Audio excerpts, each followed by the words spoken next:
Hello बच्चों, आज हम लव और कुश के ऊपर कहानी जानेंगे। इसको कैसे रीडिंग करते हैं, हिंदी कहानी का एक रीडिंग ये मैं दिखा रही हूँ। तो चलो स्टार्ट करते हैं। लव और कुश। लव और कुश कौन थे? रामायण में लव और कुश ये राम और सीता जी के ये बेटे थे, दोनों ट्विंस थे, लव और कुश।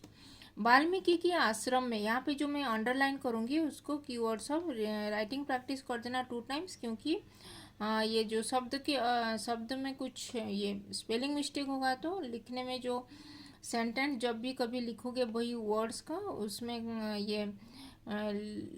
ये जो रंग होगा तो तुम्हारा क्वेश्चन आंसर भी रंग हो सकता है उस वर्ड्स लिखने के वजह से, स्पेलिंग मिस्टेक होने से, जैसे इंग्लिश में होता है। इसीलिए मार्क भी कम आएगा।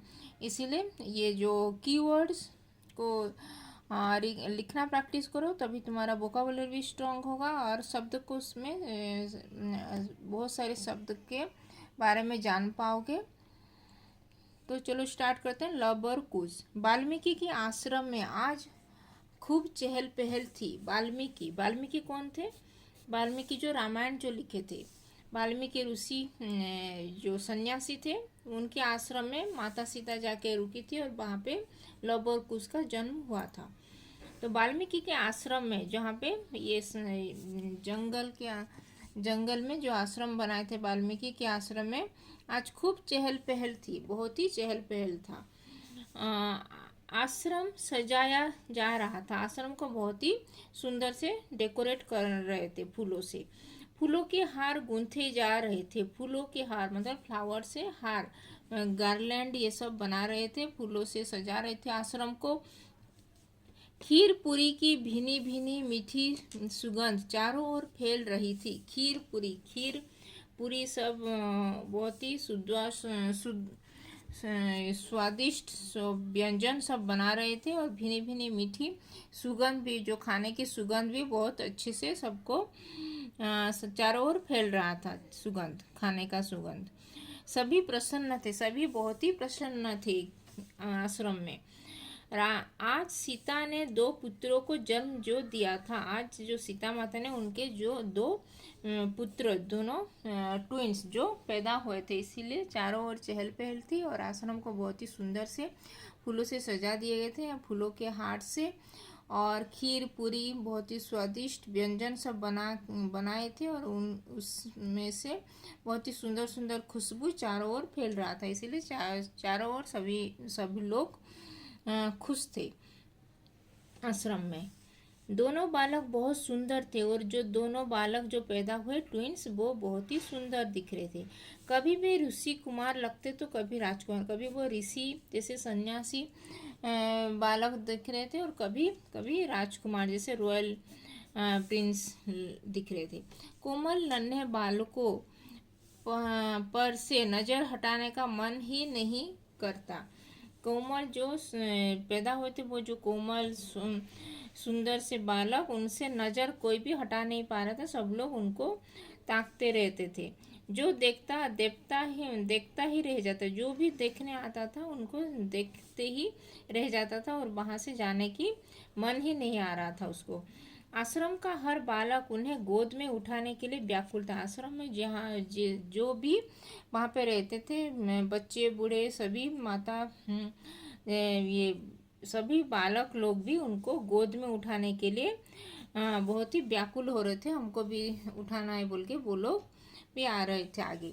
ऋषि वाल्मीकि ने उनका नाम रखा लव कुश। जो ऋषि वाल्मीकि ने उनका नाम रखे थे, जो ट्विंस, जो सीता माता के जो 2 पुत्र पैदा हुए थे उसी दिन, तो उनका नाम रखे थे लव और कुश।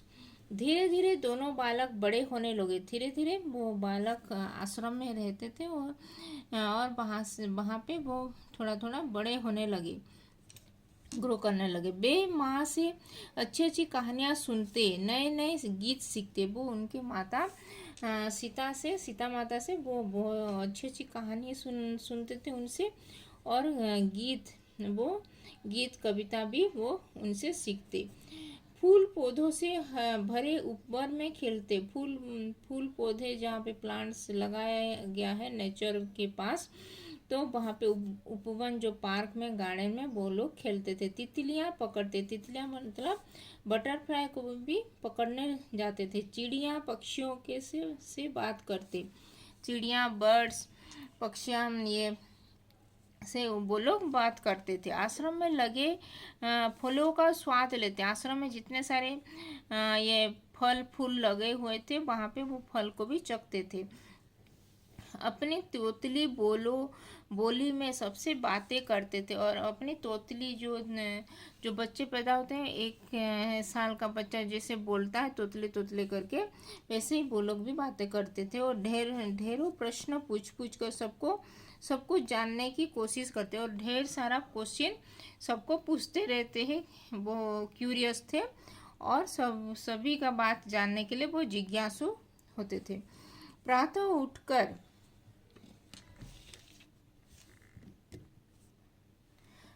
उठकर माँ को, गुरु को और सभी बड़ों को प्रणाम करते। प्रातः उठकर मतलब मॉर्निंग में वो सुबह जल्दी उठते थे और उनकी माता को, सीता माता को प्रणाम करते थे। उनके गुरु ऋषि वाल्मीकि ऋषि को प्रणाम करते थे और सभी जितने सारे आश्रम के बड़े लोगों को वो लोग प्रणाम करते थे।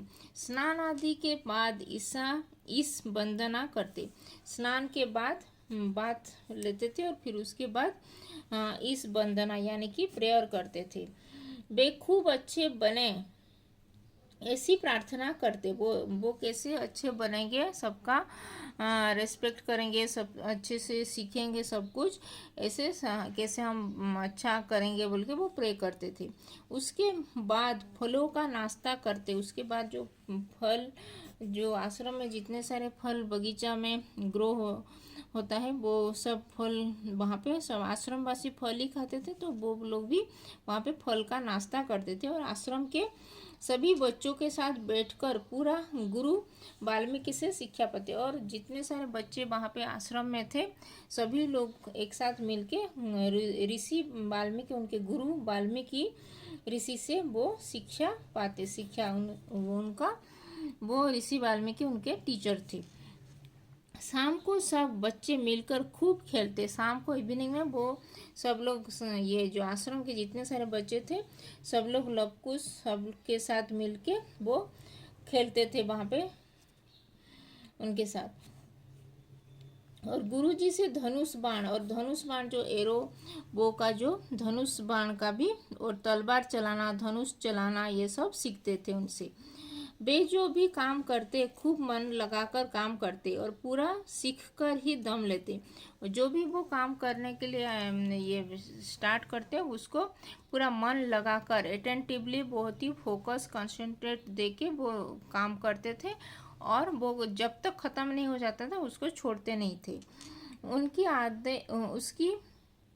उनकी इस आदत से माँ सीता और गुरु दोनों ही प्रसन्न रहते थे। उनकी इस आदत से माँ सीता और उनके जो गुरु ऋषि वाल्मीकि बहुत ही प्रसन्न यानी कि बहुत ही खुश रहते थे। वो दोनों, उनकी माता ये सीता माता और उनके गुरु वाल्मीकि ऋषि बहुत ही प्रसन्न रहते थे लवकुश के इसी व्यवहार की वजह से।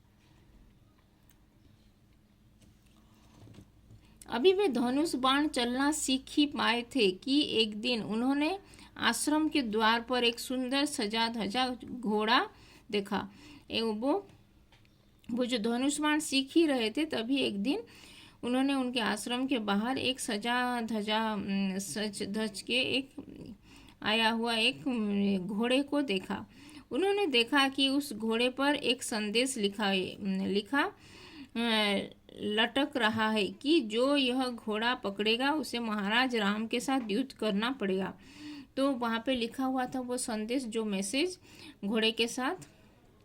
तो वो लोग पढ़े और वहाँ पे लिखा हुआ था कि जो भी इस घोड़े को अगर पकड़ेगा तो उनको, ये अयोध्या के राजा राम से उनको युद्ध करना पड़ेगा, इसीलिए मत पकड़ना बोल के वो लोग लिखे थे वहाँ पे।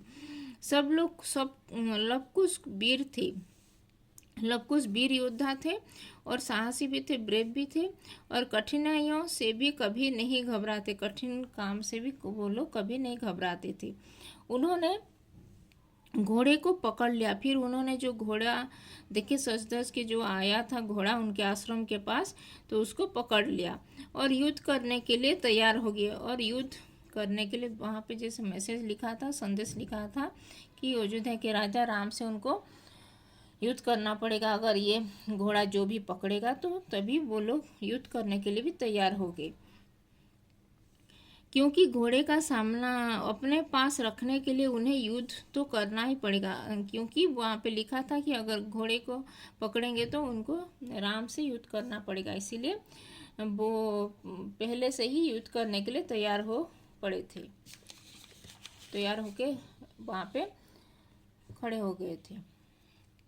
राम की सेना को जब यह समाचार मिला, जब राम जी की सेना को आर्मी जो सैन्य लोगों को उनका समाचार मिला कि उनके दो बालक ने ये उनका जो घोड़े को पकड़ लिया है, तभी उन्होंने सोचा कि अवश्य ही बड़े राजकुमारों ने ऐसा किया होगा।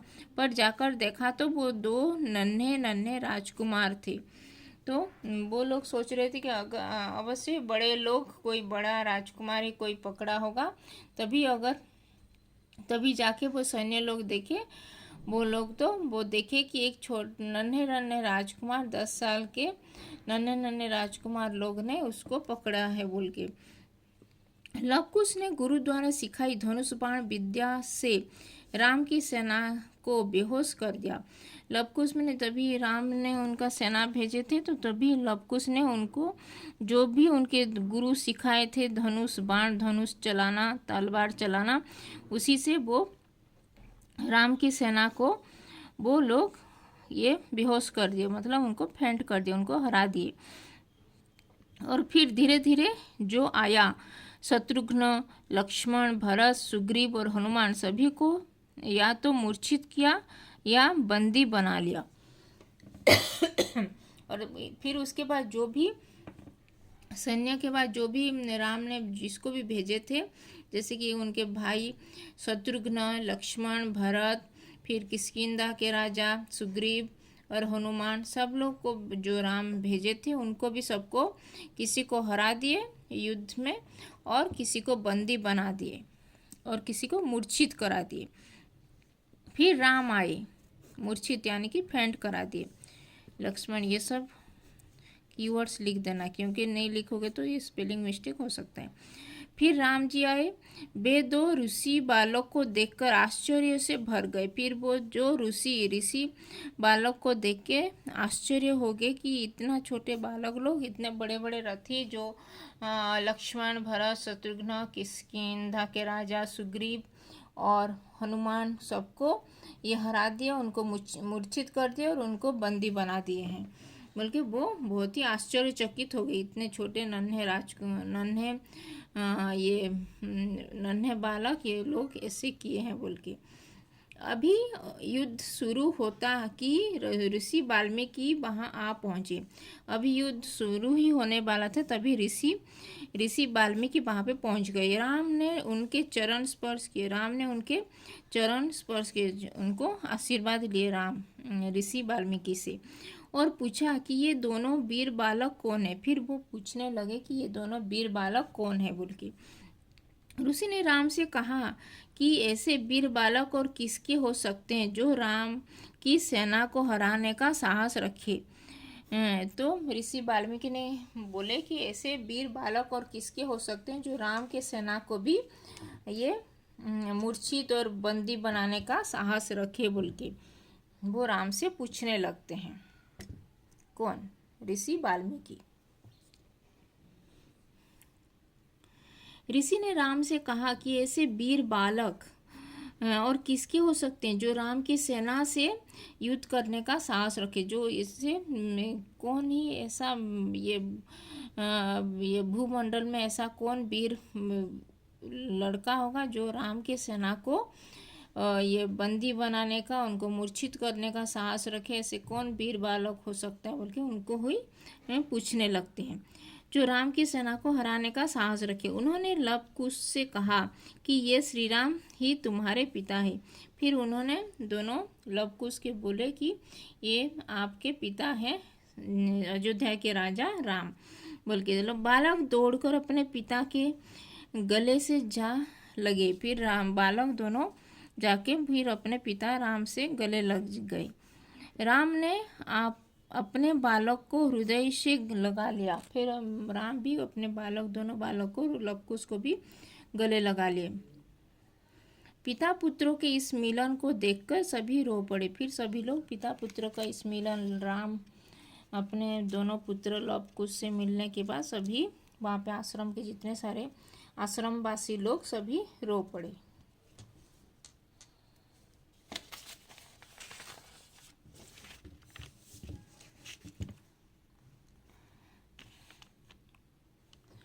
बच्चों, सीता और राम किसकी वजह से एक दूसरे से बिछड़ गए थे? लव कुश का जन्म ऋषि के आश्रम में हुआ था। एक दूसरे से बिछड़ गए थे सीता और राम किसी वजह से बिछड़ गए थे, और लव कुश का ये दोनों का जन्म ऋषि वाल्मीकि के आश्रम में हुआ था। राम नहीं जानते थे कि वे दोनों उनके पुत्र हैं। दूर खड़ी सीता भी पिता पुत्रों को आंखों से निकलते खुशी के आंसुओं को देखकर रो पड़ी। फिर वो सीता माता भी दूर से खड़े हुए थे। फिर उनको वो लोग अपने राम और लव कुश को दोनों पिता पुत्रों को मिलन देखकर वो भी खुशी के आंसू देखकर वो भी रो पड़ती है। ऋषि ने महसूस किया कि उनकी आँखों से भी 2 आंसू निकल पड़े। फिर ऋषि वाल्मीकि भी महसूस किए कि उनकी आँखों से भी अश्रु निकल पड़ रहा है बोल के। वे उन्हें पोंछकर हंस दिए। फिर वो ऋषि वाल्मीकि ने अपने आंसू को ये पोंछ दिए और फिर हंस दिए। तो ये था लव कुश के बारे में कहानी। तो इसमें जो कीवर्ड्स में अंडरलाइन की हूँ इसको लिख लेना, और कुछ भी डाउट है, कुछ भी क्वेश्चन है तो कमेंट में लिख सकते हो। और अभी तक चैनल को सब्सक्राइब नहीं किया तो हिंदी पाठमाला विथ ममता चैनल को सब्सक्राइब कर देना। तो धन्यवाद, थैंक यू।